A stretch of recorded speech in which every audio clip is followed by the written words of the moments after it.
Welcome to Through Endurance We Conquer. I'm your host, Ashley Mello. After a week off, I'm back with a short episode about something that clicked for me: the power of choosing the right people to run this race with. If you've ever run an endurance race or even watched one, you know how important having a crew is. The people who meet you at aid stations, check on your nutrition, give you encouragement, and tell you to keep going when you want to quit. I know this is cliche, but life is an endurance race too. And just like at mile 80 of a 100-miler, you don't want just anyone in your corner. You want people who know how to show up, who see your pain, who cheer for you when you're not performing or achieving. People who don't disappear when the terrain gets rough. I've spent a lot of time grieving the people who should be in my crew. Family, friends who drifted, people who only show up when it's convenient. That grief is real, and I know I'm not the only one who feels it. It hurts when people who are supposed to be your crew aren't. But this past week, I had a friend visit, someone who showed me what real support looks like. It reminded me that chosen crew counts just as much, if not more.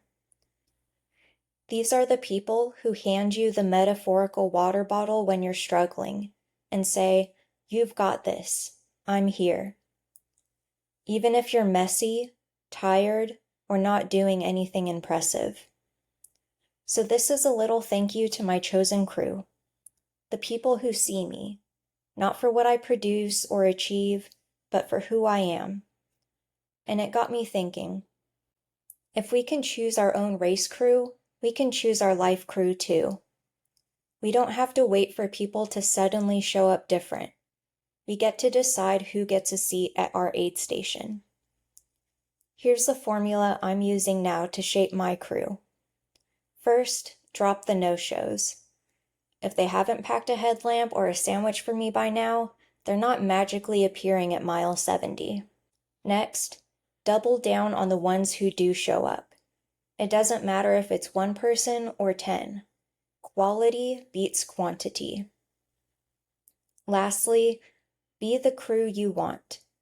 If I expect loyalty and brutal encouragement, I'd better be handing that out too. If you've been focused on who isn't showing up for you, maybe take a second look at who is. You don't have to run this race alone. And if your crew feels small right now, that's okay. Start with one person.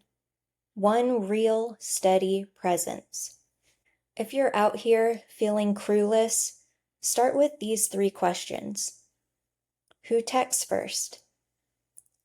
Who shows up when there's no social media photo op?